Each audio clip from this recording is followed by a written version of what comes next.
tell you, playing at this level, man, it's hard. You know what I mean? You get criticism week in and week out. It become real mentally draining. But one thing that was always steady in my life was my mom and the support that she gave me each and every week. It's nothing more powerful than support from a mom. Absolutely. We're going to focus on Matteo Soli. And, of course, he's following in his dad's footsteps, Junior. His dad was an all-SEC defensive tackle for Arkansas in the 90s.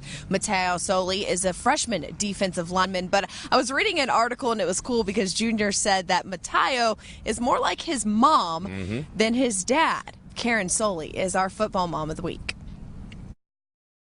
Matteo was like always, you know, really hardworking, and that makes me proud because I don't believe in hard work. That's a lesson Matteo Soli learned early in life when he wasn't a fan of all the running he had to do at football practice. The first few days was like, oh, I want to play, I'm quitting. I'm like, no, you're not. You can't. See, that word we don't do. Now, if you don't want to play next year, that's fine, but you got to finish. Karen Soli says despite that, he kept coming back. And every year, his brother wanted to play, and he goes sign right back up. I'm like, I thought you weren't going to play. But he just got sucked in. He loved it. Karen enjoyed watching Matteo and his older brother Solomon play football like their dad. I didn't like him on offense. I like for him to hit people. I want my bags.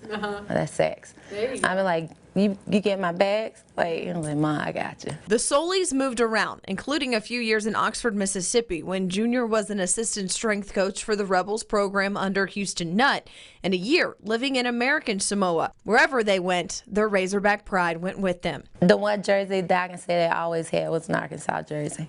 And, you know, we would watch and stuff, and they were little, and they knew that that's what their dad did, but we never tried to push it off on them.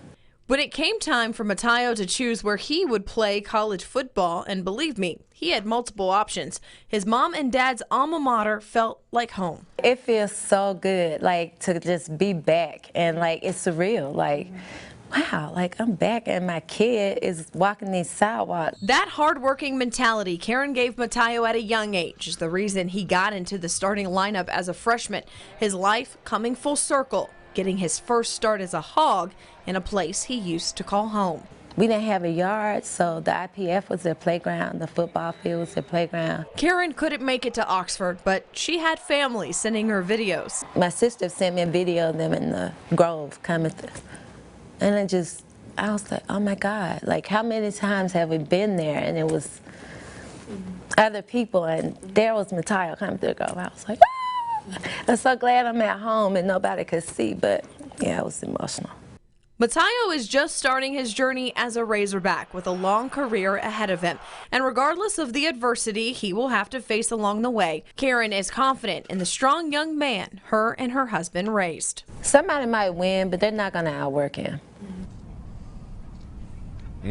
Sitting down with Karen Soli, you know, I've enjoyed talking to all these football moms, especially because I'm a mom myself, so it's really cool to talk and hear them talk about their sons that way, but really great to talk about Karen, and she kind of joked. She talked about how hard Matteo works, and she said, hold on, let me explain that. He works hard on things that he likes. If I asked him to wash the dishes, it's a different story. I feel you. I understand. I'm right there with you. That's so great, and what's really cool is that now we get to know these players on a deeper level. You know what I mean? And I think our fans and our viewers really appreciate that, you know, because they are more than just a football player. Sometimes you forget that they have parents in the stands. Oh, yeah, and they're out there. So don't be saying all that crazy stuff and have mama slap you upside your head. But